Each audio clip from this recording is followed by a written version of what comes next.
Good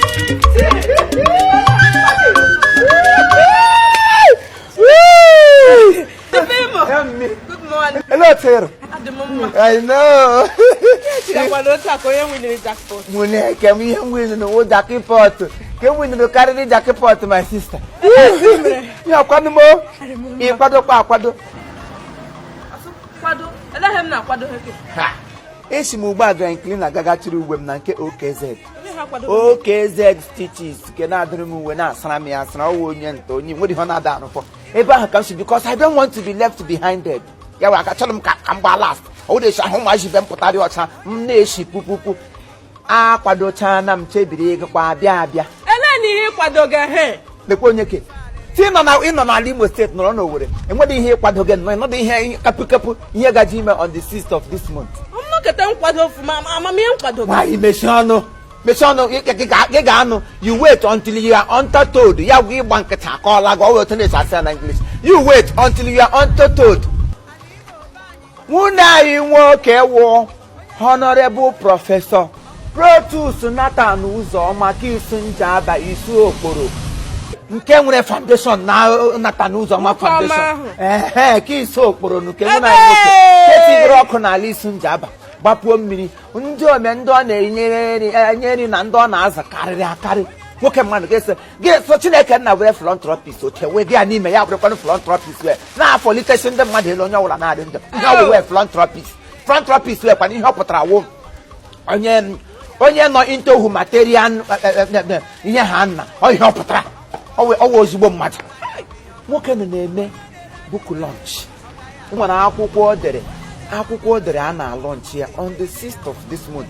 Akwụkwọ maka Chineke nwoke mewe ọtọ ka na-akpọ ya ihe ọwụ gịnị ụdọ awụ gịnị ọtọ ya wụ ndị a na-ede akwụkwọ ndọngọ akwụkwọ bụ ihe edere ihe akpụrụ ya wụ the Nigerian police crime and management. Nigerian police crime and management otu ndị polisi ga-eshi ebi ndụ n'otu ndị Nigeria kwanụ ga-eshi gbala crime ọsọ ya wụ omekome maka Chineke o debe nwoke a n'obi ndị mmadụ esi ahụ ọlọnchị kakwa akwụkwọ na-esi wekwanụ birthday ya ebe 210 in 1 ya bụ anyị lọnchịrị akwụkwọ anyị rie eke akwụkwọ lọnchị anyị rikwe nke birthday ihe niile ga-emecha na 6th of March na All Seasons Hotel ebe ahụ ka ọ na-akpọtụrụte ha na All Seasons Hotel iwukpo n'ime hall ngwa nke ahụ ihe niile ga-eme from 12 p.m. gbada madam ịmakwa nke last year o mere eme all the pensioners wụ ndị katarala ahụ nwere deform ihe ndị ma ndị gbagata ma ndị rụgidere na gọọmenti kpugide enye anya ote anya apịa ha ma ọwụkwanụ ndị gbagidere high heel eji arụrụ gọọmenti ọrụ atụ ụkwụ ha nwee ihe na-akpọ witlo ihe na-akpọ ihe ọrịa Christian mother ya ndị nwere Atlantis ndị nwere Atlantis all the etc ihe niile ahụ last year ya mepere ha health care ya nga na-aga anụra treatment free ha na-anụra treatment obunyecha ha akpa rice otu onye otu akpa then tinyecha ha akwa sa ha ji ejire ebe ma wụ na ndị emerụ nwoke otu onye mega ihe ọwụrụkwa gọọmenti nwoke na m prọfesọ nwanne m nwoke mpam onye lụrụ mpa ya lụrụ mpam otu onye lụọ the two of them elebe m na na-ekedi ihe ndị a sego makwa kedu tie ọsụ 200 widows ya wụ ndị isi mkpe 200 widows ya ga-equip to ha ya nwere ọ ga-achị ga ha gba na-eme mmadụ equip so many things is involved ọ ga-eme ha equip to mmadụ 200 ma ndị na-ada aga skuul ụmụachi ndị ụkwụrụrụ ma ndị aka ihe emere ọ na-azụ ha na skuul ịbịa n'isi Njaba ya tigoro ọkụ na-egbu ọkụ na-ebibashi ime ọhịa niile ya amụju ọkụ ka ịkpa ha ịbịa n'isi Njaba ọkụ isi obodo ebe amụ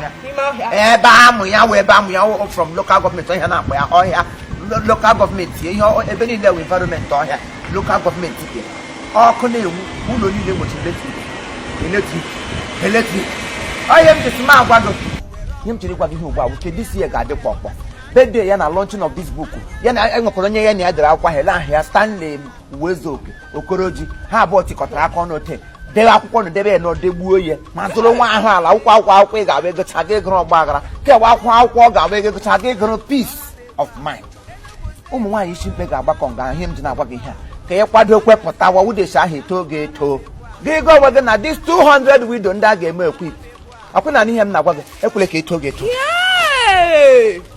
chere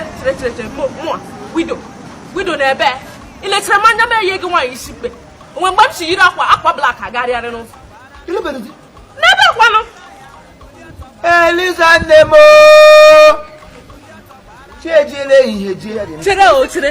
nwa agbọghọbịa dị ka m ọbara juru na ahụ na-achọ ebe m na-agbakwasị ụkwụ achọ onye m na-aza aha ya na-akpọ nwaanyị isi mkpe ele nwa agbọghọ isi ya gara otu isi gị ele nwa agbọghọ ugbo amụ anya ka na-eyuzu rolas erol isi rolas mgbe eyuzuru rolas ọnwụ mgbe ụwa gba ọtọ gị were rolas rol isi gị wivon ị ga-akwa n'isi gị were kwanyega n'anya akajega anya bamba ụwa na-agbago ịnwụ nwaanyị isi mkpe ga anọ na rice ụmụ nwaanyị isi mkpe pụta ngụ esi prof biga gị ihe ya prof Nathan Uzoma foundation ọhịa ọwọleta ugbo chief cherekwa ma ọkwa respect m nwere ebe nọ ama si tọnda gbagbuo okwego elekwere dị rọbish dị ihe ị na-akpọ nwaanyị isi mkpe chere na ewuli onye lebedo dị mbụ alụbeghị m di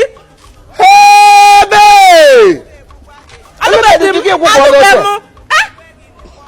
chere ị na-achọ ịkọrọ m na elebedo di alụbeghị m gị gwụgwọ ọlọte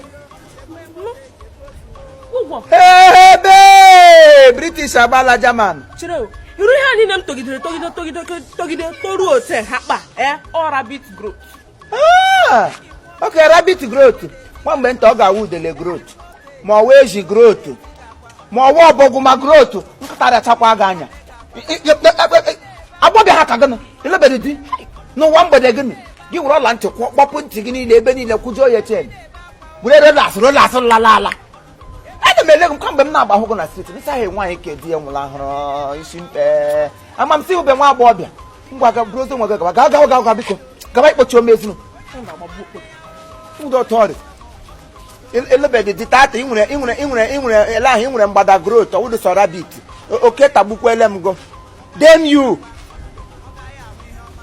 prọfesọ bụ ezigbo mmadụ prọfesọ Nathan prọfesọ Nathan nwanne m nwoke Uzoma dede m prọfesọ Nathan Uzoma prọfesọ Nathan Uzoma nwoke ọma mụrụ n'ala isi njaba isi okpuru ọwa ebe isi iwe ọtọ dede m iwe ọtọ enwebụla onye dara akwụkwọ idere n'ụwa nọ iwe philanthropist iwu humanitarian kwenye na-enyere ndị mmadụ akọ ihe ọ pụtara humanitarian ọ ihe iwu enwere sabbatarian wee humanitarian kego onwe gịnị humanitarian ebe ilechi ụmụazị ụkwụ rụrụ ma ndị aka rụrụ gị sị ha mba na ha gide ebe akwa gị sị ha gaa skuul gị sị ha nwee medical kentucky Chineke nna ga-ebuli gị nwere akwụkwọ na ị na-alọnchi on the 6th onye ọbụla bụ onye ihe ọma na-arị mma n'ala Imo steeti ya ga-abịa ngwa alisi nji aba fọgbuole m onye egbukwula egbu ya fọpreti all of us we will gathering on the 6th na All Seasons Hotel nke dị n'ala Owerri ebe ahụ ka ọ ga-akpọtụ. Remember, the title of that book is The Nigerian Police Management, Crime, Peace.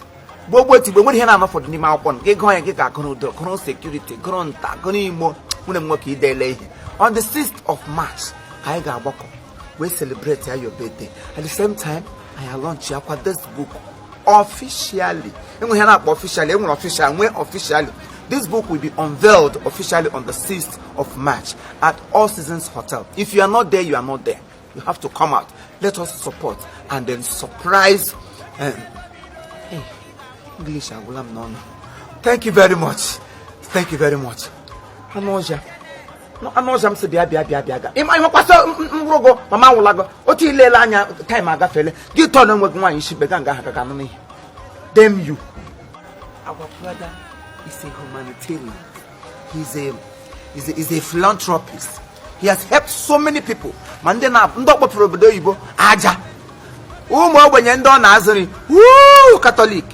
N'ọkụ na-enwu n'isi okporo taa awụ ya. Oh, Chineke ga-agọzi anyị. We will be there to support you. Yes. Yes. Mmurogo, mama wulago. Among these widows ndị a ga-ebunye shi ihe mbosi ahụ. Gị bịa asụbedị sị enwere otu oshiri gị bịa nga ahụ bịa nara di.